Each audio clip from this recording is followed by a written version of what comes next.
welcome back to another episode. So today we're doing a deal analysis on a house hack duplex in Lakewood. So I got Preston Newberry with me. Preston, how's it going? It's going great, Chris. Glad to be back on with you. I know, I am too. And we got a great curveball for this time. It's usually just you and me on podcasts. We actually have our clients who close on this property. They will come down to the studio, share some information, talk about the deals, and give their perspective, since I'm sure, forget some details. And absolutely, this is going to be fun. I really looking forward to this one. So, tee it up for us. Who are we talking to? All right, so these are some awesome clients that I got introduced to that were looking for their first house hack here in Denver. So, Ivy and Luis, welcome. Thank you. Thank you, Chris.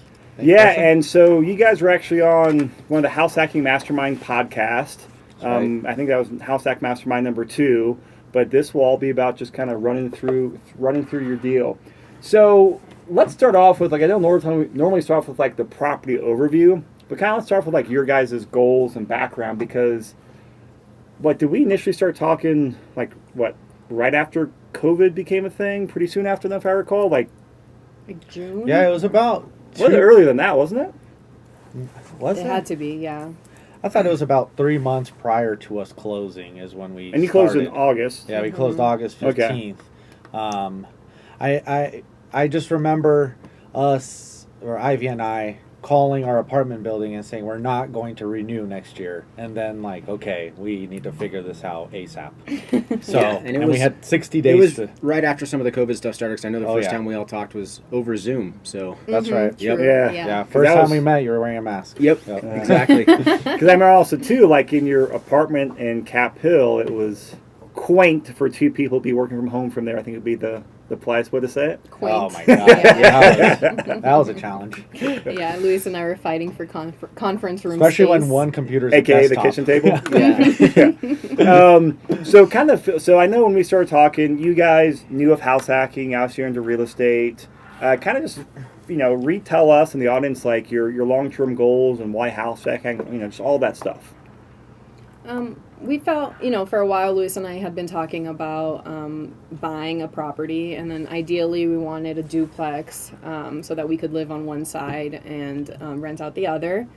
And the goal would be, to move in, do owner financing, or not owner financing, like first-time home buyer, the loans.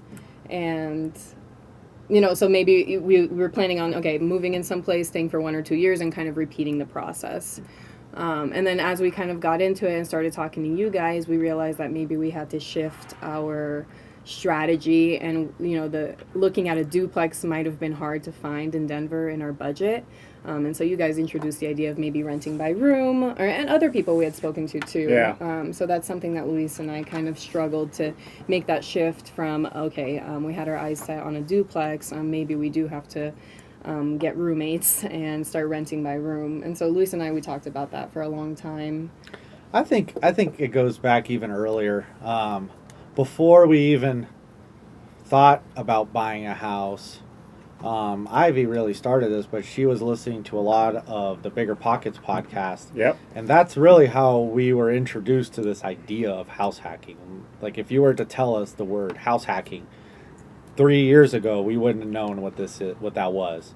And when we kind of got this idea in mind that we can live somewhere for cheaper than what it actually costs if we were to live there alone, we started saving money without really knowing what we were going to do. And as our kind of funds grew and more that we kept saving, we were able to start, kind of focusing on how can we use this money, knowing we wanted to get out of the rent game and move into, owning at the same time, knowing that the prices here in Denver were out of our reach for what if we were to just buy it as a personal item, right? So I think it was kind of a long build-up, but it really started from listening to podcasts and getting this tiny idea of what we could do with a property, with our money. And there's so many different options out there, right? And that's what a lot of people, kind of get their eyes open to, especially when they start, going down that rabbit hole. It's kind of like, oh, there are a lot of options out there. How can I make this work for me? It's not just, oh, I need to save up 20% and go buy a house. Right. And it clicks. You're like, this makes sense. And you see it's like I'm wasting my time if I'm not doing something, you know? It's like, you can do, yeah, like you said, there's so many different directions you can go, but just pick one, because it just makes sense to. Yeah. So I got to ask you guys this question, because I get this question all the time, and you guys went through this process. Like, you started with, Bigger Pockets, which is, a great podcast, great education platform. But then where the friction runs into is that it's not focused on the Denver market. Like, hey, you hear a story on here, and it's, national stuff in a different market. You guys had that perspective. What was the expectation, and then what was the reality check here in Denver? Like, what was the adjustment? We were looking even out of state, also, Okay. because all the... For a house hack or just a pure investment? Both. If it's a house hack, we had to stay here. Yeah, but you weren't because looking to move out of Denver, No, right? we Yeah, weren't. at that time we were doing these kind of analysis that's saying, okay, well, if I have to pay 20% on a house that costs a third of the price in Kansas or something as a house here, and where I'm paying 5% down, like, where am I spending more money? But I think where we weren't looking is we were just looking at, like, what is the cost? And we weren't comparing it in this ratio of, like, where is the sweet spot of what you spend versus what you get back. We were just looking like, oh, that's too expensive. Oh, that's too cheap. Yeah. And we weren't thinking like, yeah, this What is one this might be more actually doing for expensive. me, though, Yeah, but right? it will get, yeah, exactly. What is this doing for me? And Yep. I think that's what really like started getting us back into Denver, and then decreasing our expectations of what could happen just based on the market here in Denver. Yeah. As like a lot of those like, thick burr deals that you see like are It's not not going to work here. yeah, it's Yep. so it wasn't as much of a reality check, I think, because we weren't so far into it, and I think we started realizing that earlier on in the process before we really had like any money on the table.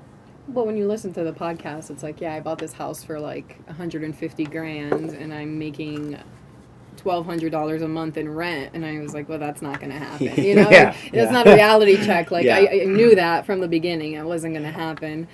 So I was like, oh, maybe we look in our hometown in South Florida, like Orlando. Some where you. Did you actually run numbers back there? Did you actually? I did spend some time looking. Okay. And you can find stuff in like the 200s, and that was The, looking. the sweet thing with Orlando is we know it. we have yeah. family there, so my Okay. dad lives there. So really, we needed some place where if we were going to do any maintenance on it, we can have someone we trust look at it. You need, Exactly. You need a connection there. Exactly. Right? Yeah. I can't just Uh. have some random contractor tell me, "Oh, we did all the work and it's good." I need someone I trust to go look at it. So Yes. Yep. It really, with that, it really only left us like where we live in Florida, which was where our parents lived, and we made a decision that as the first one, we want to be involved as much as possible because it's not like a money value, but the value you get from being in the middle of it all. It's an education, right? Exactly. There's Yeah. huge. We see it as huge value. Yeah. And then another thing is if you buy a property in Orlando for 200 grand and you have to put 20% down, or if you buy property here for 400 grand and you put 5% down, ended up being the same. And so we wanted to be involved. We would have ended up spending the same amount of money. So it just made sense to kind of move forward and where we are. Random question on this. I mean, I lived in Tampa and Tampa Bay back around like 2010 for a couple years. I actually looked at buying a condo back then. This was right after the market crashed. I was living in Clearwater, which is a beach town in Tampa Bay, and just a decent condo unit, 2-bedroom place. And I remember the landlord, he was willing to sell it, and he mentioned it to me. I ran the numbers, and I was like, oh well, and I was not sophisticated back then. The numbers just don't make sense. But the thing was, insurance was so high there. I don't know if that was, now is that because that's they get a lot more hurricanes there than Orlando does. But what's insurance rates like in Orlando? Because I remember along the coast, it was. I can't remember the exact number, but it was just like jaw dropping. Like, holy smokes, that's a lot of money. It's a lot. And to be honest, I'm not sure like a Okay. number percentage, but I know that, for example, my dad's house, he lives in Fort Lauderdale. And on our property here, we pay about $2,000 a year in insurance, and he pays like over $7,000 for his single family home. And is it a lot more expensive there? Is it like in like the canal in Fort Lauderdale? Is it like some super high The home? property itself is more Okay. is more expensive. Yeah, it's like Fort Lauderdale, like close to the beach. Yeah, so it's but the nice. insurance is just because it's Yeah. close to the beach and it's in Florida. Get a lot of flooding too. That's a big one. But when, So going from 2 to 7, I mean, that's but even that, crazy. it's like when we were doing our analysis, that wasn't even crossing our mind. We were so like, basic. Like proper. It was just like, what is the list price? And that's like the And what can we one get for thing we're rent? going. We're Yeah. like. Well, that's basing where it everyone all. starts, though. Yeah, I mean, like that's, we've all. yeah, I mean, we've all that's been there. Yeah, So, so cool. we weren't even getting deep enough to like think about those things. It was just like 200,000, 150 for this house, and Yep. it was very on the surface kind of analysis that we were doing. So obviously, you guys made a decision here to house hack. We're recording this November. You guys were closed in house hack number 1 in August. Yep. So as best you can, like talk through the process of like analyzing properties, walking it. Like, what were the biggest things you learned? If you can remember, kind of like share with other people that, hey, they see what you guys are doing, want to repeat it. Like, what are the tips or like the things like, oh yeah, like we expected this and this happened. Like, what can you remember from that process of like the whole like, hey, starting to search, starting to analyze, and then the reality check, actually walking properties and realizing, wow, MLS photos are like Instagram photos. They can be filtered and photoshopped very nicely.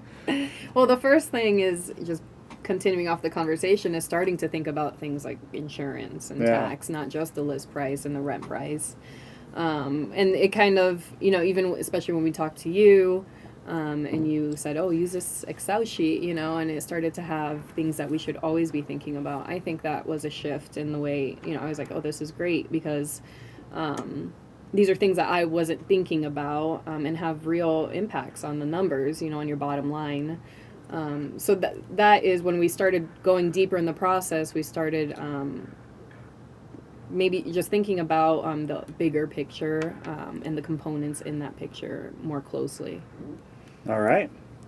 Yeah, I mean, I think it was when we first started looking. We were like, okay, we don't want to spend more than 400,000, and we had this hard line number that realistically wasn't based off anything. Like now we look back at it, and Do you even know where that number came from, or was it just one of those arbitrary numbers? It was just Well, an we wanted to be under 400. Yeah, it was just an arbitrary number that, again, not thinking in terms of this like balance of what you get per what you spend. We were just thinking, okay, we don't want to be so leveraged. We don't want to be, we only have this much You kind of say, hey, this is what I'm willing to pay every month, right? Right. This is where what I I'm can drawing the afford, line, and that's where it's at. But the thing is, there was no evidence or nothing to support where this line should go. It was in our minds, we don't want to spend that, right?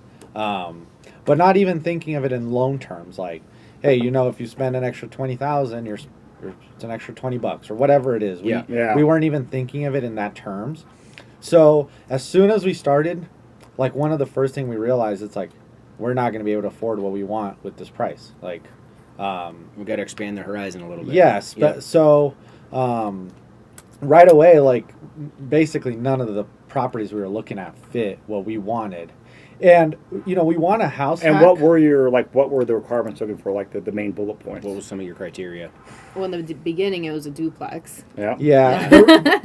Our criteria, it wasn't, our criteria was really making money from a property. And we were willing to put up with whatever came out of that in order to get that. In order to make money from a property, we were willing to do whatever it took. So, but obviously we liked the idea of having our own place. And that's where we started. We said, we want a duplex. We can offset the cost, but we don't have roommates, essentially. We have our own kitchen. We have our own space. Our private space. And then we started the search, and I think right in the beginning, Ivy and I kind of got discouraged and thinking, like, we're just not going to do it. And we changed our mindset to say, okay, well, we're going to go for the 5-6 bedroom houses, and we're going to live with roommates. Right? Oh yeah, remember we explored that for a bit. Yeah, I forgot about that. Those were the first couple properties that we looked at. All of them, actually, because we had kind of given up on the duplex idea because we were looking. You're sending us properties through the MLS, and then we would see something for $450,000, and I'd be like, okay, so I'd open it, and it was half the duplex. Just one side of the duplex. Yeah. And I'm like, what? And I told Luis, I was like, I think we have to, consider the rent by room, and we talked about that, and so that's what you guys were showing us was single family homes that we could possibly rent or have like a mother-in-law suite. And then it became for us this balance of like, okay, we know we're willing to do whatever it takes to make money, but if we can be more comfortable and make the same amount of money, then why would I not choose that? And it was this like, okay, at how much are we willing to What is trade? that break-even point, right? Exactly. Like, And I think our sweet spot we found was, okay, we're going to take the duplex, but we took the basement from the duplex. So, like, we're renting the nicer part to make more money, but it's still our own space, right? Yes. And I think that's more valuable, especially if you're a couple. I don't, Well, like, especially yeah. a couple during COVID right now. Like, right? It's just like, yeah, mind you, all this took place during COVID, Yeah. right? So, Yeah. I think like if it's like I'm a single guy, it's like I don't care. I'll live with 50 people, but Yep. during COVID when you have to work from home, when it's a couple, then these things You have standards then, Yeah, right? you have Yeah. to like you can't just like throw those things out the Yeah. window well, and pretend especially they don't exist. coming from the condo you guys were living in and knowing how small that space was, and Oh, kinda, yeah. obviously what you guys had learned about what was important living in a small place, right? So, yeah, you definitely learn. Yep. So let's talk about this, and like most all house hacks, we found this on the MLS because that's usually the best place to find house hacks. So Preston, I mean, you helped find this. Actually, the listing agent is a friend of ours. You're really a friend of yours that you played like Little League with. Yeah. Little League was growing up, It's a small world, yeah. and I've met him through, done family. some deals, and he happened to be the listing agent on there, so kind of introduced the property and set that up for us. Yeah, so this is a really cool duplex over on the west side of town in Lakewood, over off of West Colfax. It had been on the market for a little while, obviously, in COVID times, it was kind of the beginning of all that and a little uncertainty there. And yeah, so, great property, really love the location. It's actually not far from where I grew up, and so I know the area really, really well. And reached out to the agent and said, hey, what's going on, and let's try to put a deal together. So that was really fun to be able to work with Pat on this. It was just a really, really good deal, I think. So. And the layout, it's an up-down duplex. It's an up-down duplex. 2 bed, 1 bath on both Correct. levels, right? Yep, 2 bed, 1 bath on each level. There's a single car detached garage.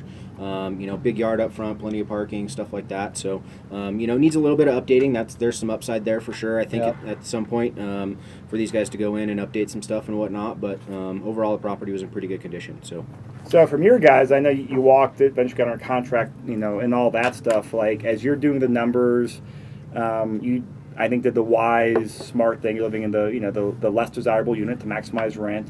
Went under contract, and there's obviously some inspection issues that came up. Let's talk about that, and let's talk about then once you close too, just how you handled it and other things that have popped up or not popped up, because we were finalizing numbers before here just to realizing, hey, this is this, and making sure the numbers fine-tuned for here. So as you guys walked it, what was your impression? What did you like about it? What scared you?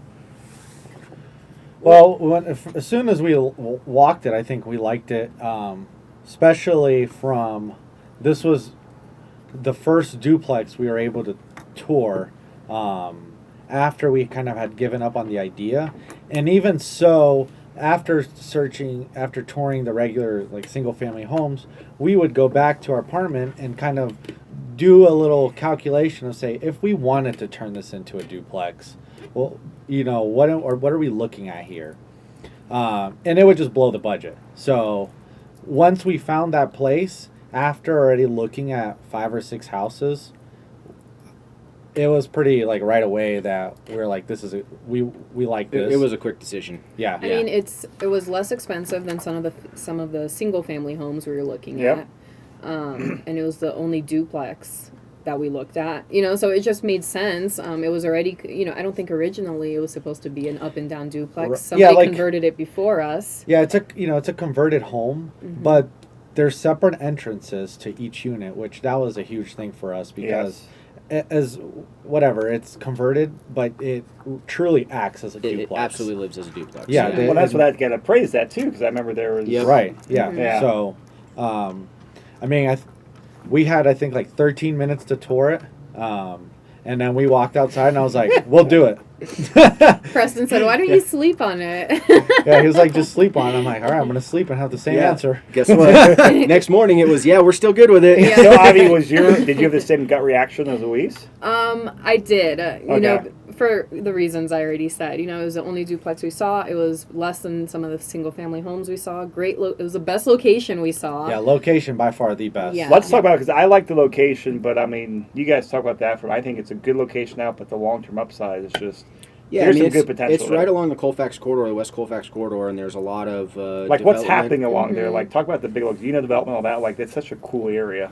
Yeah, there's just a lot of commercial properties and stuff over there that are getting converted. There's new businesses coming in. There's a little shopping center. There's, just kind of everything we see, as the gentrification kind of happens as things move west. And you're right between Denver and the mountains. You're right between Denver and Golden. So it's just a really good, solid location with everything they've got going on over there. And obviously, after you guys have lived there for a little while now, what do you guys think of the area? Do you, how's the location for you guys? It's great. I mean, we knew that it was an up and coming location because there's an art district right there, and when there's an art district, Yep. that things are coming up. So we were like, oh, galleries, like this is a good sign. Galleries and good coffee, right? Yes, Yeah, exactly. Yeah, and we also are, I think, but our property is zoned as mixed use development. So I know what that means. Like I understand what a mixed use zoning development means, which to me it just plays stronger into this future upside where if Colfax really does become this really hot avenue and some big developer wants to come and buy out the whole block, well then that's where You definitely have a more advantageous zoning Right, than somebody exactly. with a, Or- It gives you house. one other exit strategy. Yeah, exactly. Keep it as a rental, sell it one day, or hey, you might get that big development. I think it's the flexibility that it'd give us Yeah. if we ever say like, hey, let's add another ADU in the back. Let's Yep. let's demo this whole thing and build 4 or 5 apartments here. So like the neighbors are all these small multifamily. So that was a big one. So I think there is work to do, but it's the upside on it is something that we're There's a kind lot of different opportunities that Yeah. could present themselves later on especially down in the future. Yep. Yeah. So one under contract. List price was in around $430. the road. Mm-hmm. Preston, obviously, you took lead in the contract. As always, we did the inspection. You guys hired an inspector, do all that stuff. What were the inspection issues, and walk us through that? Yeah, so this house had been a rental for a long time. I mean, the same people had owned it for many, many years. There was definitely some deferred maintenance and some issues with it, obviously being older. There was a little bit of a problem with the sewer line, some ungrounded electrical outlets. I mean, typical stuff that we see in an older house, especially something like this. I don't think there were any real major structural issues, just a lot of little things that needed to be sorted out. But at this price point, that's kind of what we're going to see in this market, right? I mean, we see a lot of sellers just not doing much to upgrade their properties because they know it's a hot market and they can get away with it. They can get away with it. Yep. Yeah. Mm-hmm. But the fact that there was no water damage, no structural issues. There was no major that- structural or big issues, and so that I think was a huge plus. And I think something too. I mean, brief, like your guys' background, like you're kind of not at this level, but the bigger like you guys have experience with construction development, like how that play into your attitudes. Well, I think it's like we know how construction works, but coming from the architecture side, like we want to do more, and sometimes what you do in architecture does not make sense in terms of a rental property. Like the finishes you want, the cost to what your return does not make sense. So it was almost, I'm not gonna say like a crutch, but it was something that we always have to keep in mind. Is like, okay, keep it simple. You got to put your here. other set of glasses on, Yeah, right? just Yeah. exactly. So it's something that Ivy and I go back on the time. She's like, oh, I want to make this really nice, redo the kitchen. I'm like, but we want to be out of here in less than 2 years. On the flip side, Luis will say, oh, I want to build the whole patio in the back and pour concrete. And I'm like, okay. Remember what you told me last week, right? Yeah. But I mean, Yeah. on the flip side, yes, I was doing custom high-end homes, so you do have to take a step back and say, well, I'm not going to do custom cabinetry here, obviously. Because that's a Home totally. Depot I mean, that's work. not a Yeah, rental grade. that's You're talking to a high-end Forever home. owner-occupant. Yeah, exactly. But it was good still, just we're not intimidated by a construction project. So these minor things that have to be done in the house, we're like, okay, well, that's fine, Yeah. Talking to a contractor doesn't intimidate us. it's I think it's more of like when, let's say, we call an electrician over and he's talking to me about how the 40 amp panel and I can follow the conversation. You know, I can ask the right questions, and I'm not just like, okay, sounds good. I can whatever you say. Yeah, I can Yeah. somewhat argue back with them and say, well, why would you not do it this way? It seems like this is simpler if we do this. If you know, so we can have these types of conversation. I think that's like the biggest help. That's a big advantage for you guys. Yeah, it really is. So Yeah. I think it eliminates the possibility of getting taken advantage of, or you know, just pricing even something that I'm like, well, that price doesn't seem right. I've seen that done before. And just being able to look at all the options, right? You know, Yeah, and kind of exactly. know what to explore and what's going to make the most sense. Yeah. Or So- having that network too of people, you know, since we're in the industry. Yep. Asking our friends who work in it, like electricians or Yep. anybody, subcontractors. So it was minor inspection concerns, but you said there was, you know, so there's a punch list of items. Yeah, and the Um, sellers were actually, you know, pretty good to work with. I was definitely expecting them to play hardball, but they were nice enough. You know, they went in, they cleaned the sewer lines, they had everything rescoped, everything looked, you know, better than it did the first time we went in, so that was good. And then they, you know, contributed a little bit of a seller concession to help out with some of the minor items, so they That's could. more for like electrical work, right? Yep. Yeah. Mm-hmm. And so before we get into the numbers and financing, I know you guys have closed. You've done some of the work now. Like, kind of give us the scope of work you've done since you moved in there. Like, you know, what have you done? What haven't you done? What's been the surprises? That type of stuff. We've done so little. Really. Like, Yeah, we really haven't done much. There was nothing urgent to do. Yeah, like from the inspection, we didn't feel like none of what he was telling us is something that would keep us from renting the place or keep us from living in it. It's Yeah. nothing hazardous, nothing that would affect our health or is dangerous. We did the electrical though, because that was. We just switched out like 3 outlets, but Yeah. most they were of a couple the two-prong outlets, so Yeah. switch them out, ground them. so really in terms of So that's a few $100s at most. Then. Oh yeah, I mean the biggest cost item we've done today is install radon mitigation, and that was $1,000. But besides that, it's been mostly just us doing work on the yard. It's just outside the housework for now, and trying to clean a lot of Debris and There overgrown. was so much junk. But really, like we haven't done much to the house. I mean, and we've talked about it. I mean, one expense coming up is the trees. Yes, we were. Yeah. So the trees have not been maintained. There's like a massive apple tree in the back. There's a big apple tree in the front. There are a whole bunch of elm trees that just never got cut, and so they just grow. And it's to the point where we're nervous that they might affect our neighbors, you know, because we get such large windstorms. Yeah. So we've been getting some quotes on cutting those trees, or we have a lot of dead branches kind of, you know, fighting for airspace. And there's already a branch that, like, a huge branch that broke, and it's just like kind of dangling, just waiting to fall. So Yeah. there are things like that. So that's why our focus has been the yard. It's just, it was like a jungle when we bought it, and so that's been our focus. Like right when we bought it, our priority was just get the other unit as ready as we can, as Yeah. quickly as we can. And We're running out ASAP, right? which we got it rented out like 14 days after we closed. That's So But that was lucky. Well, we deep cleaned the carpets. We didn't think they needed to be changed. We deep cleaned the house. We did it all ourselves. So cleaning was really where most of the time was invested. And then we had a friend whose sister was looking in Lakewood, and she had a property maybe like 2 minutes, or she was renting 2 minutes away from us. But she needed to move out, and she wanted something bigger. And so it was just lucky that we had, you know, somebody who was already kind of looking in that area, and it was a sister of a friend. So we got really lucky in that aspect. And I think that's why we were able to rent it out so quickly. I think it's like half luck.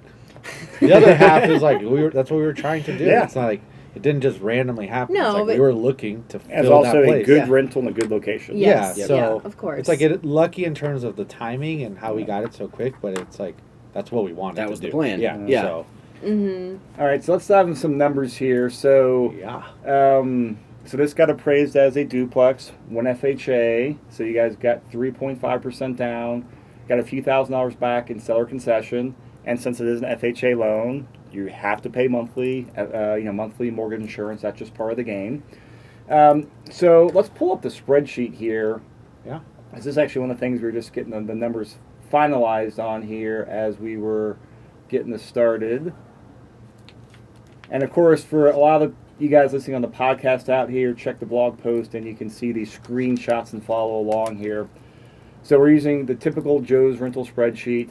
It shows 4% in there. It's really 3.5 just because that's the way it, rounds from the display standpoint. Monthly paid, $435 purchase. I mean, you guys said, this is the things we were talking about, is you guys were very low all in cash.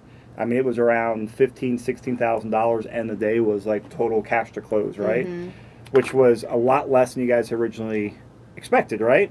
Yeah, I mean, so a nice, pleasant surprise. Yeah. Yes. One of the, I think one of the biggest surprises from, going from really not knowing anything to being fully in the middle of it is from the get-go, we were just thinking we're going to spend so much money. And the reality what was your expectation? Like, what did you have, like, roughly We ballpark? set aside $40,000 to, and we honestly thought we were going to spend every single dime of it to acquire the property, as well as we just had assumed about like $5,000 to $10,000 worth of initial repairs that we weren't going to be able to get out of. We're like, whatever property we can afford, it's going to take this much money, and that just was not the case at all. So let me ask you this: if you guys would have known a year ago that you could have bought a house for less than $20,000, would that have changed your plan at all? For sure. I think it's like as soon as you get into the real estate game, I think the first thing you think of is like, why didn't I do this sooner? Yep. Yeah, that's pretty much everyone's thought. Yeah, especially like if you've been like in a Denver market, if you've been tracking, year per year price increase, you're like, man, if I could have got in a year ago, 2 years ago, you start doing these 6 months ago. Yeah, you right? start doing this math of like, well, I could be here. So I bet that's like what everyone who gets into real estate starts thinking. It's like, why didn't I do this earlier? Especially if you're getting into like the investment side of it, right? Well, we would have had the money like 2 years ago, and then this one would have been our second one, you know? So, yeah, exactly. But you just get so scared because you don't know what you don't know. And even if you do say, well, it only costs $15,000 for you to buy a house, you say, well, I need to have 30 just in case, So it is... Which is about that security. That's the good way to think about it. Yeah, absolutely. Exactly. Yeah. So altogether, about $15,000 total cash to close, and that was, hey, the seller credits help cover some of your closing costs. So that's why it's really just your total down payment on there. And between some of that minor stuff you did, and sounds like the tree trimming stuff, you might be like $5,000-$6,000 in some repair costs here the first 6 months. Yeah, probably. I think we're gonna redo that sounds about right. Yeah. Okay. Yeah, $5-6,000. And again, you guys are doing some, just some sweat equity yourself, just Oh, yeah. cleaning, doing that stuff. So that doesn't show up on the spreadsheet, but you guys are doing that to, obviously save money. For sure. And the plan is in the basement. That's where we're at. It is outdated. I mean, everything works fine, but we do want to do some like cosmetic stuff before we move out, so that Like what? Give us the bullet points. like the bathroom. Like the bathroom has a closet door into it. It's like not a door. Like a bifolding It's door. actually pretty funny. The first time I went and walked this property, I was like, hey guys, check this out. It's a bifold closet door. It doesn't lock. Yeah. There's no like vanity. big like 1/2-inch gap, so I went and put like a door trim all around, so at least you get some privacy. Yeah.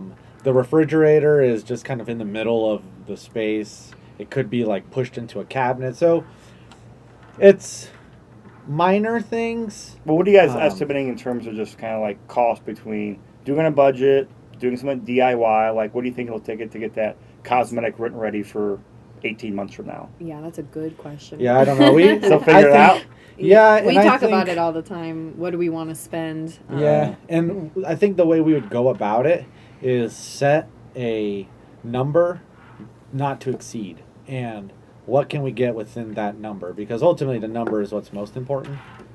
So what can we get within that number, and just be smart about it and trying to like squeeze out as much value as we can out of that. Because whatever that number is going to take away from how quickly you can go do the second one, right? Exactly. So it's all about that strategic planning and getting the most for your money. But the good thing is that it's all cosmetic, really. So in the bathroom, it would, they have one of those like single sinks. So we want to do a vanity. We want to switch out the toilet because I think it's literally as old as the house is. It's for like a 3-gallon flush toilet. And like 7 gallon. It's it's seriously, it's Yeah, massive, and it never flushes And completely. like, there's not enough. I think So you know, that like, sounds like a do it pretty soon project. Yes, and Yeah. like From for a- Christmas. from a tenant's perspective, if we were to move out, there's not enough like storage in the. There's 2 closets and that's it. So building like a vanity in the bathroom, just anywhere we can get more storage, I think is a good. Is Yeah. something we need to do for that bottom unit. Or in the kitchen, maybe like redoing the backsplash, because the walls down there, they're like a plaster. It's so like popcorny, you know. Yep. Everything's so It's textured, textured. and it gives it this outdated look. So you know, if we can actually give the kitchen like this kind of facelift to where it doesn't feel as outdated as it is. I think that would make a huge difference. The floor down there, and that's the thing. It's like, how far do you go? Because it can go so far. Don't go too far down. Well, the let me rabbit ask hole. Preston this, because obviously he walks rentals a lot. What would you do, Preston, if that was your rental? Like, what would you do down there? Like, what would I mean, I would set a budget not to exceed $5,000 at the most. Yeah, that's what we. Okay, so you think it's that? I mean, that's pretty low for. Yeah. That's what I we were mean, thinking. and That's what especially we because were they can do a thinking. lot of the work themselves. But you know, with as cheap as you can find stuff now, like at Home Depot or some of these used stores, I think that they could really go in and spruce the place up for less than $5,000.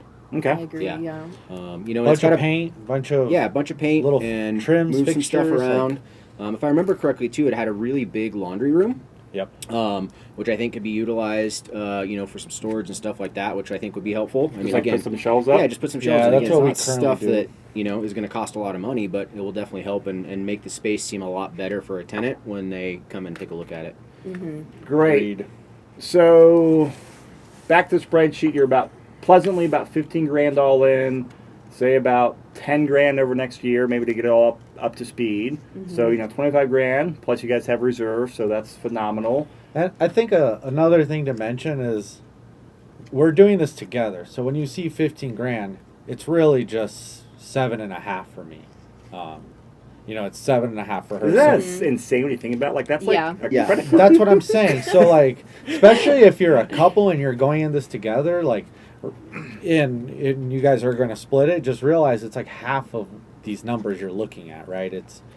Like I spent $8,000 out of my pocket it signed a bunch of papers. Yep. To have a property that I can rent out. Yeah. Right. So it's like That'll be a $500,000 asset. In yeah, that's 2 pretty years. crazy. Yeah. The So- profit is split too, but Yeah. We'll talk about that. So we got the spreadsheet says a duplex. This is numbers for obviously once you guys move out, which is how we like to analyze things. Hey, you're living there, moving in and moving out of a future rental. Yep. So unit 1 is the top unit for $1,550. Is that what you got your current rent at? No, and 15. I think 1,500. But I think something important to mention is that when we first started, we were thinking of maybe upgrading the top unit because we were thinking, oh, can we get more rent? Yeah. But in the end, we realized that if we were to put money into that, we wouldn't get that much more rent for it, and it didn't make sense. It was full. It was rent ready, pretty much. It just it needed a deep cleaning. But we could have updated the fixtures in there and updated the carpet, and it really wouldn't have gotten us that much more. And And it would that's have an pushed our important time point. It would back. have pushed the time of not getting rent. So in the end, it was just worth it to maybe get a lower rent, like $1,500, but just getting somebody in there ASAP, and then deferring all that upgrade and renovation that we were thinking of doing maybe for the future, if it makes sense. No, that Yeah. makes sense, and I think that's the smart move. And that's the analysis you have to Yep. do. Is like, hey, we can spend 10 grand to do it in here, but for an extra $50 a month in rent, Right, It's not worth exactly. it. No, Yeah. Well, not even for sure that, and then it's also the time math, right? It's okay if I can get someone in here for $100 cheaper, but 3 months earlier.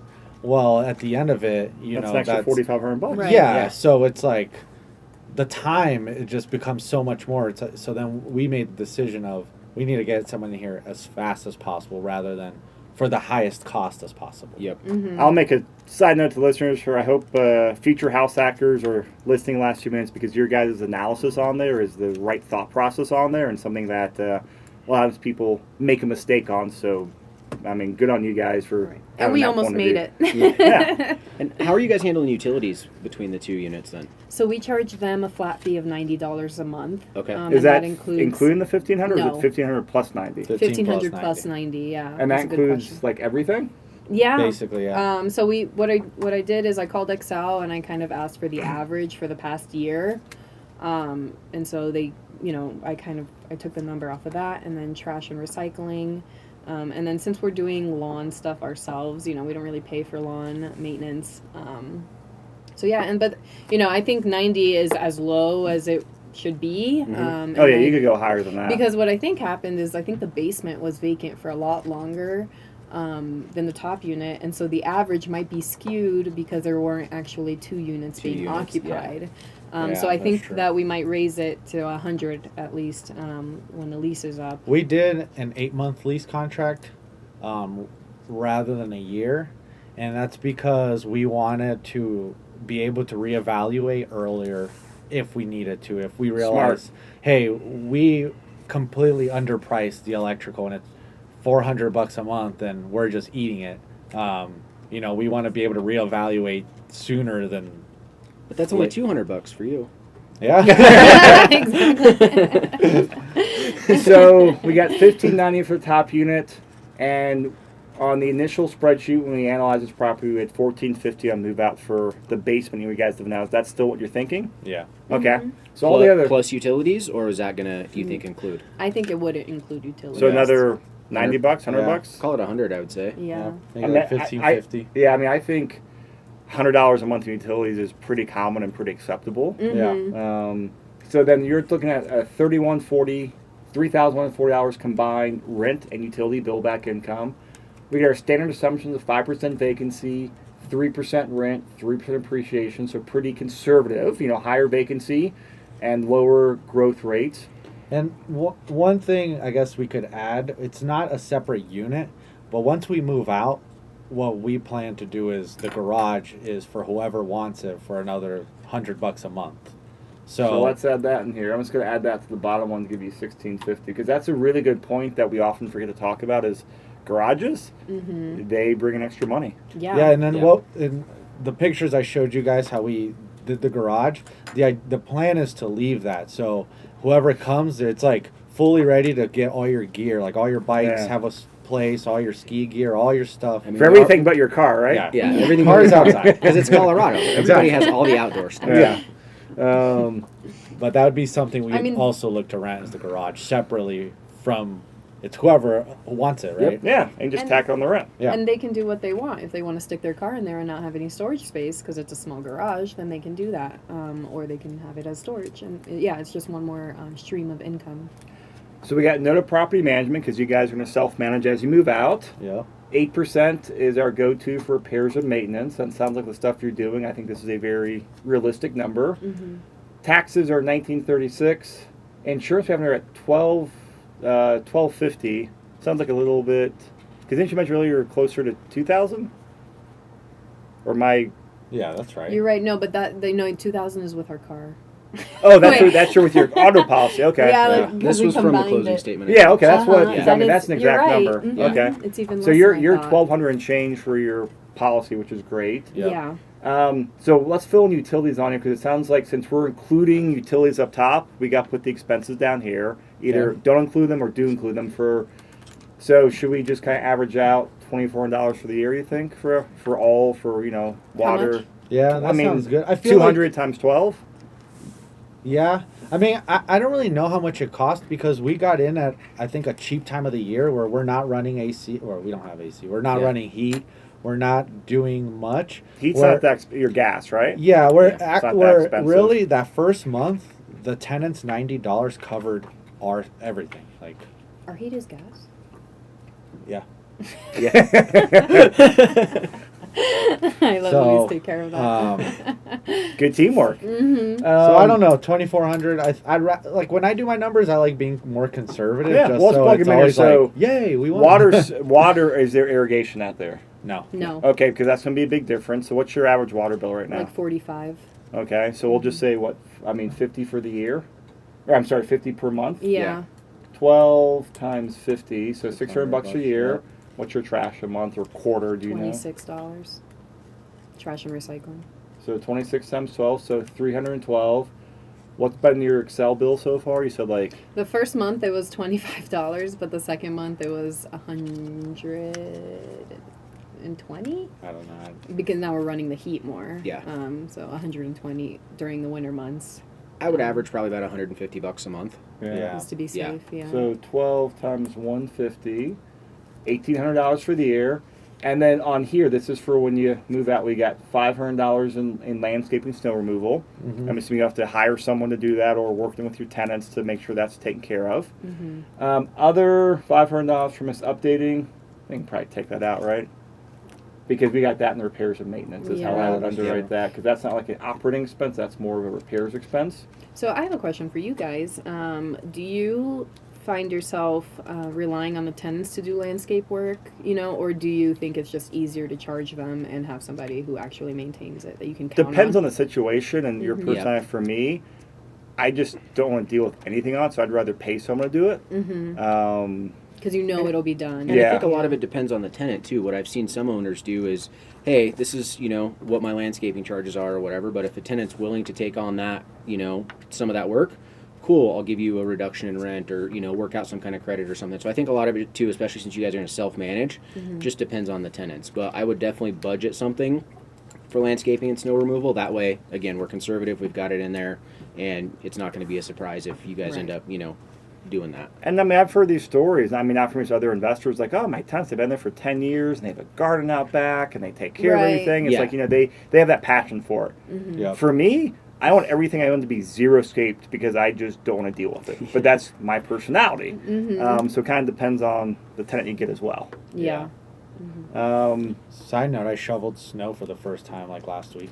How'd that In go his for life. you? Like in your life? My life, yeah. Yeah? Because Should have gotten a snow shovel for a closing gift, Seriously. right? lived in Florida my whole life. Yeah. Then moved here, living in an apartment for 4 years. Did you have to run out and buy a shovel? I Or did, did you? Yes. Yeah. I had to, what do I do now? What do I do with all this white stuff? My coworker. You had to was take making- off your flip-flops, huh? Well, my coworker was making fun of me because I had to watch a YouTube video first. Because I was doing it like a shovel, or I'm scooping it, and then the video was like, "No, you just push, Just don't push." scoop." And Yep. I'm like, "Oh my god, this is so much easier." Well, that's the snow here in Colorado. Just push it. I grew up in Mid-Atlantic on Virginia, and it's That what have wets. it's actually like shovel. oh, Yeah. Yeah. Snow out here is great. that was. I was like, Well, welcome to Colorado. "Yeah, right."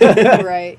And remember, the sun comes out the next day and melts it all anyway. Yeah. Exactly. All right, so we're going to go to the cash flow tab on here, restates a lot of the inputs, but scrolling down on here, we're showing an annual cash flow of about $5,000 per year. Now, it won't be exactly amount because this has the estimated PMI in here, but about $5,000 a year in cash flow when you move out.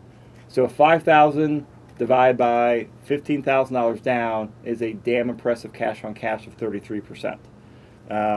That's phenomenal. So we were looking at returns about $5,000 cash flow, 33% cash on cash return, 6.3 cap rate, and an overall ROIQ based on cash flow, appreciation, depreciation, debt pay down of 200%, Yep. which is amazing, but it's because you put so little down and you were able to use the seller credits. Yep. Now again, 85% return on appreciation doesn't mean the house is going up 85%. We're saying the house is going up 3% in value. If it goes up by that next year, it's a $13,000 increase. 13,000 divided by 15,000 cash in is that 85% number. So that's always a question we get. But and this is where the math gets just almost unbelievable because you put so little down. Yeah. Which is the cool thing about house hacking. So I want to come back and do one thing.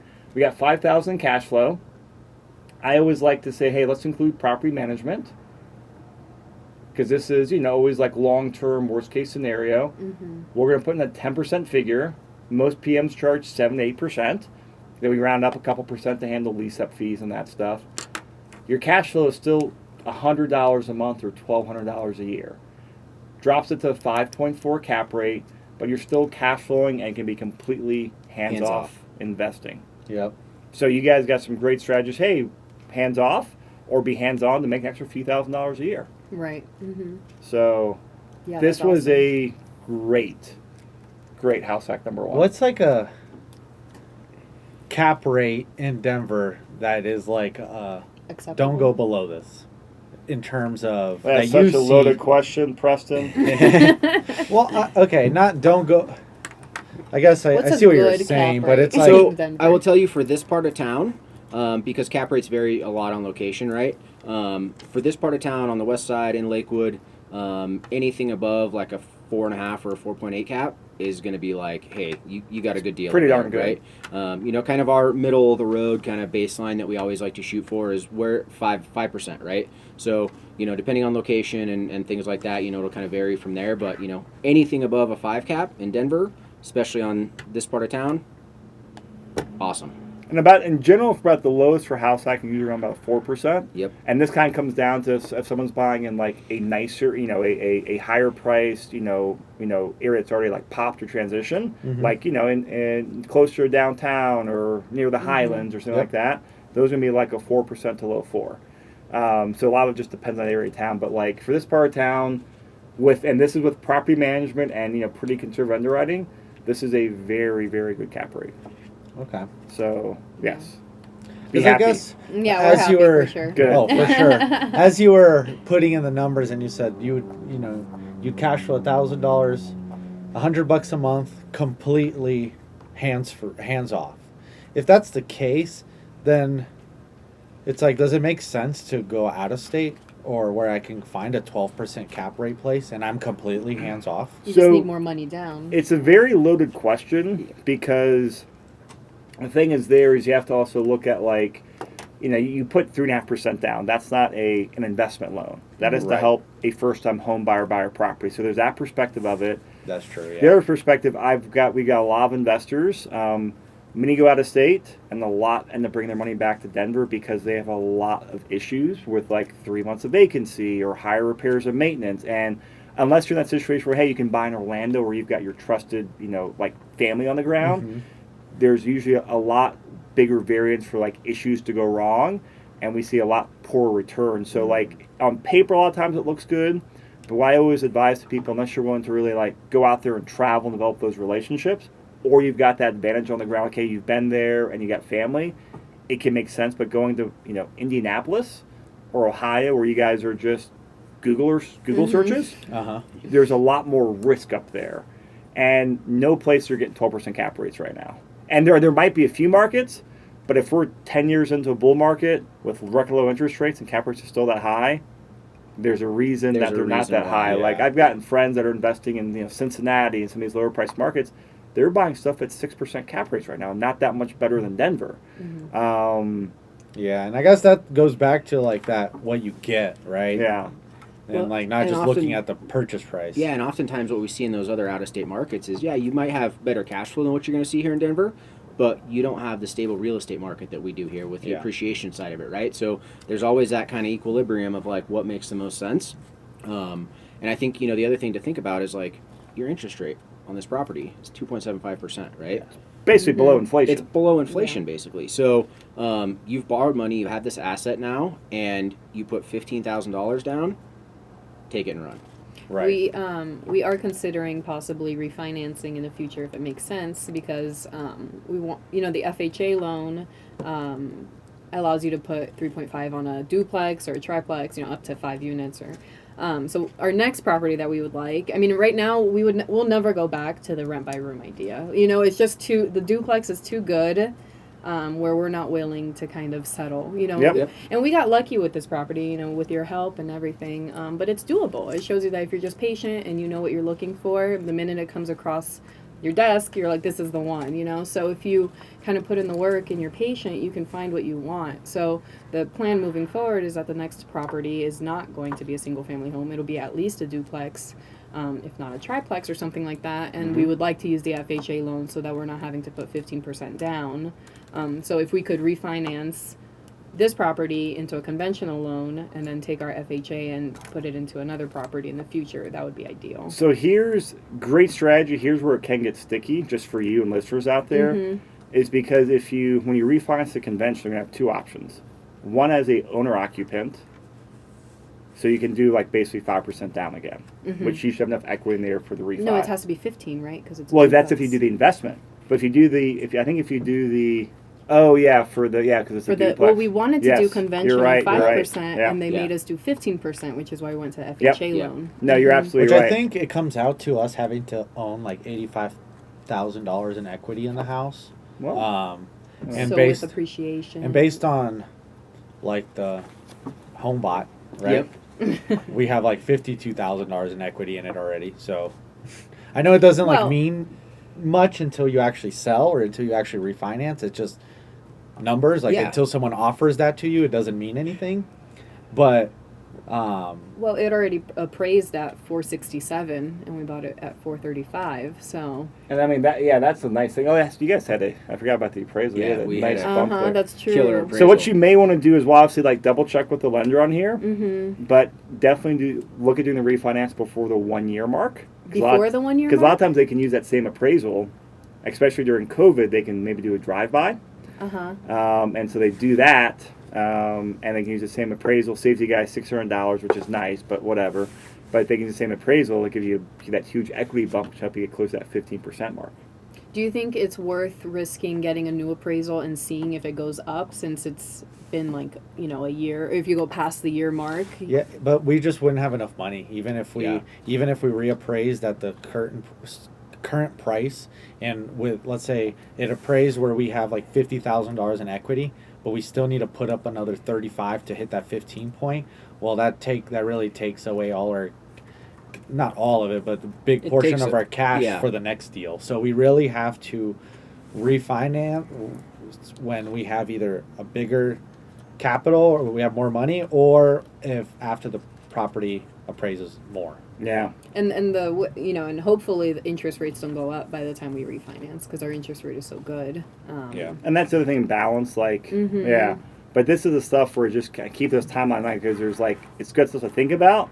Just kind of depends on your situation, the market, Right. yeah, A three lot other of variables. Yeah. Yeah. And the thing is, you can have 3 different appraisers come in, you'll get 3 different values. I know. Yeah. That was the most frustrating part of this whole Oh, thing. you have no idea how much we Uh-huh. complain about this. Yeah. Why is that still like a job? I don't know. Because it's half science, half art. Art.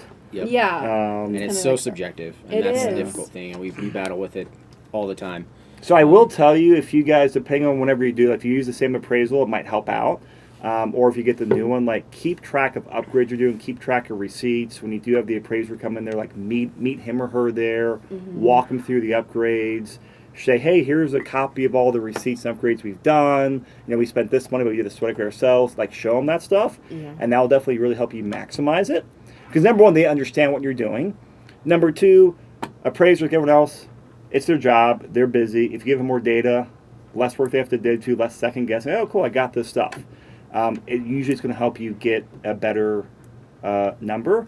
Don't go out there and say, hey, here are 10 comps to use these 3, but explain to him like what you did at the house and show him or her what you've done there and really walk them through it. You can have a huge difference maker in there. Okay. Yeah, that's good. I mean, I did that. I refinanced my house last year after we did like a huge renovation in the basement for my mother-in-law suite.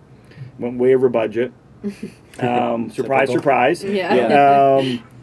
But the appraiser came out, and I made sure that like I was home that day. I had everything printed out. I had all the digital files in a Dropbox. I walked him through there, and just say, here's what we did. Here's the before photos. Here's all the numbers. And he's like, hey, thank you so much. And I mean, When you help them make their job easier, Yeah. they're going to because be... hey, I understand. Like I see the numbers. I understand this. Versus like, hey, they just walk through and they're like, oh, I don't know the difference. Like, hey, you bought it here. You did this. Like, if you explain to them, it helps them understand it. Yeah, and you have the receipts to prove it. Yeah. Yep. Like I didn't give them the receipts, but just like Yeah, I kept the a record. spreadsheet. Yeah, Budget, because yeah. I mean, so you can't say, oh yeah, we spent $50,000 on this bathroom. Like It's like a small group of people that control the like housing market prices.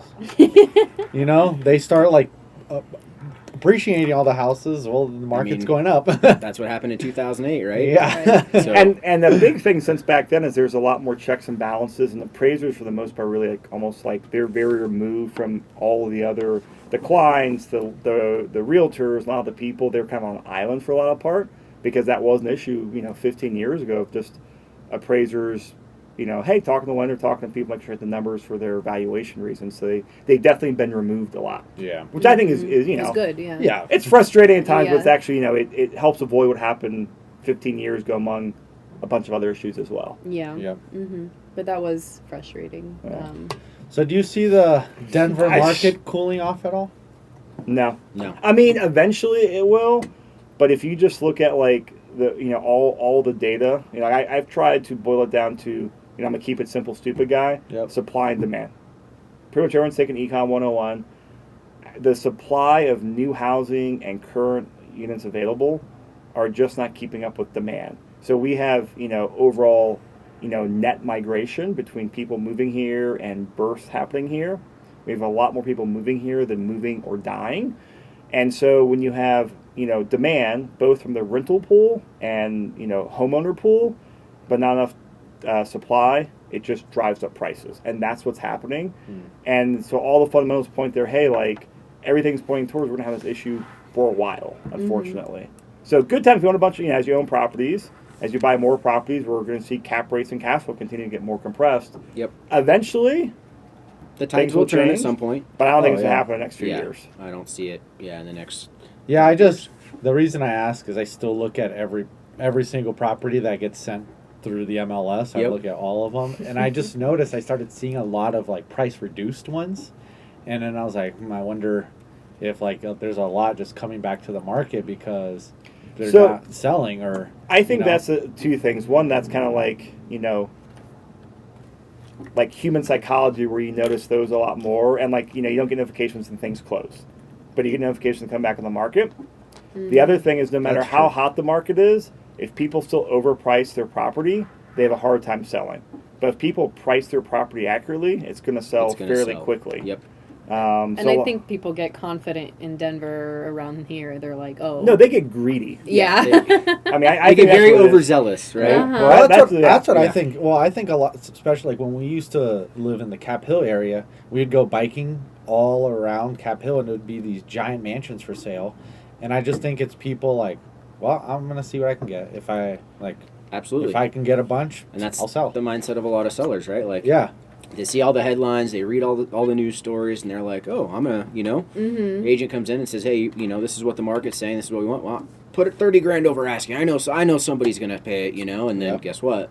The market says no. But what all the data suggests is that, like, you get better dollar if you actually price it correctly and let the market bid it up. Yeah. Because you get more eyeballs, more people walking, more offers, bids up the price to a lot of times, fair market value, a few dollars over. But if you start out at that point, it doesn't get bid down. You just kind of go down a slippery slope until you... Because what happens, like, after, no one else bought that, I'm going to stop looking. That's a very interesting, like, human... Yeah, there must be something something wrong. It's like a There must be competitive something nature, wrong. right? Yeah. It's like, I don't want that until you want it. Now I really want it. That's funny. So, guys, I know this has flown by. We're about an hour right now. We cover the typical stuff on deal analyses. This has been great with your input. Any final thoughts, questions? Yeah, it's more of a comment, but I don't know, since getting into this, I watch a lot more like real estate videos and just random people who are doing this and at different phases that they're in. And something that really stuck out to me in one of these videos that I watched was, it was a quote, and I'm probably going to misquote it, but it was something that it was along the lines of, if you're scared to get into real estate, you just need to educate yourself more. It's like, you just need to understand the risks are less than probably what you think. Yep. And just, if you're scared, it's just because you don't know enough about it. So educate yourself more, and I think that takes away the fear aspect. Because, it is a lot of money, like, here and there. You're talking, like, almost $500,000 here and there. But in reality, it's, like, it's leverage money, so learning power of leverage, learning all these things, I think really takes away hesitation. So I completely agree, and something I like is educate, but I often always go like, hey, I understand this, and like whether it's investing or business or just life in general, I'm like, hey, what's the worst case scenario? My mind always goes from here's what I think is like, hey, what's the worst case scenario? And this is what I did, all through my basically adult life.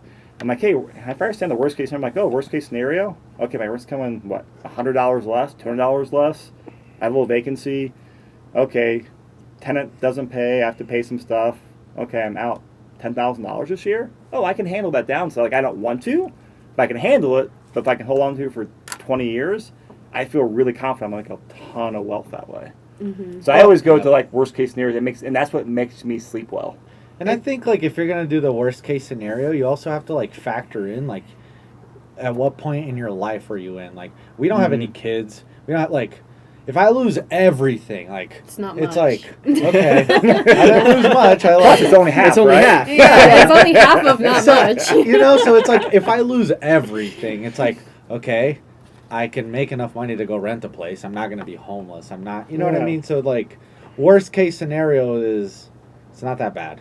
Right. Or, educating yourself and then surrounding yourself with people who want to help you and know what they're talking about. In our example, you guys, we leaned on you a lot, and we built that trusting relationship. So I think starting to surround yourself around people who are on the same team as you and will look out for you maybe in your blind spots. Not that you should rely on others to make decisions for you, but you don't know what you don't know. So Yep. if you start to build that team of people you trust. Over time, you'll use them less as a crutch, and you'll learn from them. And so it's about educating yourself, but also finding the right people to help you and having that in your corner. I think that's a great That's piece fantastic. of advice, Yeah. and it's dead on. Yeah. We've talked about like any advice we get from you guys, from whoever that's done it before, we have to do that advice. Or else we can't come back to you. Yeah, it's not we can't come back and say, okay, what do we do after that? Because you're going to be like, well, you didn't do the first thing, so why am I going to give you another advice? So it's like, from the other podcast, when someone says, you need to do this, and we're like, we have to do this. We cannot not. Yep. But, I don't know, just And learn people more. are so helpful, really. If you ask, they usually will not steer you wrong. Yeah.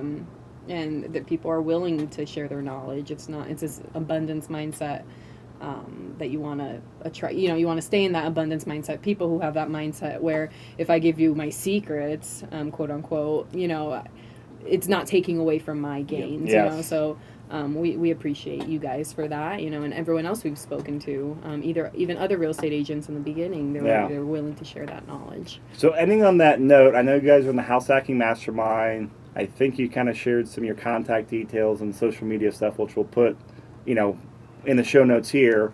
But are you guys up for helping and mentoring, talking to other house hackers, investors around town, just a two-way exchange? Like, what's a good way for people to connect with you? Who do you want to connect with for your own networking? Like, what do you guys want? Yeah, I'm always open to. Yeah, I think we're fully open to whatever comes. I think with just getting into this opened our eyes so much and introduced us to so many people that have like things they say have great value. So I think it would be dumb for us to like shut down anyone at all. Like they could have something. You can always learn, right? Yeah. Yeah. It's like so. Yeah, For we're not anyone pros. listening, it's like we're down to help. We're willing to talk. Throw around ideas. Yeah, it's like Mm-hmm. end of the day, it's just going to benefit everyone. So Yeah, I would say, in terms of reaching us, gosh, Luis threw away all his social media. yeah, I don't have any more. Except your social YouTube media. channel, right? Yeah, I have that's a right. YouTube channel, but it might be hard to find. It's Urban Outdoor. Well, we'll put a link in there. Yeah, we'll put some contact info and stuff in the show notes. Well, you guys have email addresses. Still, Yeah, we right? can Yeah, put our yeah, we email can Yeah. put our in emails. Yeah, Uh-huh. we'll gather up. We'll put the appropriate contact details in there. So, look at the show notes, or for some reason that slips through the cracks, email me or Preston. We'll Yeah, reach out to us and we'll get everybody connected. And then just one last thing Yeah. I want to add. When everything's said and done, we talked about this earlier, but Luis and I cut our living costs by half. Oh yeah, let's talk about this. Yeah, and I think that's really something. Oh, I wanted to bring What was your rent in Cap Hill? For $13.38, no utilities. So we ended up paying $14.50, like kind of all in, divided by 2, of course. But now, because our mortgage is $2,300 minus $1,500, so we split $800. So we basically, decreased it by almost half. So. We get this asset that's making us money. It's giving us appreciation in the long term, but we're also being able to save more for our next property because we were able to cut our cost. That's awesome. Yeah, our like overall big goal is reduce cost of living and increase our income, which just if you can offset these two, it creates such a big gap from where you were to what you can. How fast you can scale, how basically everything like doubles. And the property does both. Yeah, and really the house allows us to do that. Like, I don't know how else you'd get unless you're like literally renting just a room in Denver. I don't know how you're gonna get $800 a month. Well, even renting Yeah. a room in Denver is going to be about $600 on the lowest Yeah. side for a small bedroom and a basement. Yeah, and now we're hopefully a spending window. like Yeah. now we're You're basically lucky for that price. yeah. So now it's like we're basically spending half of what we were, but our place is bigger. We have a second bedroom now, like so. We have a laundry unit, which Yeah. we did not have. We have a garage, backyard. so it's like yeah. it's pretty awesome. Plus, you have a really great long-term asset. Yes, Yeah. exactly. Cool. So win-win-win. Guys, this is wonderful. So thank you so much. Thank you. We'll definitely have you on here for future episodes as you do updates, get to house hack number 2, and Sure. stay in touch. So thank you so much, guys. Thanks, Thanks guys. for having You. us on. Yes.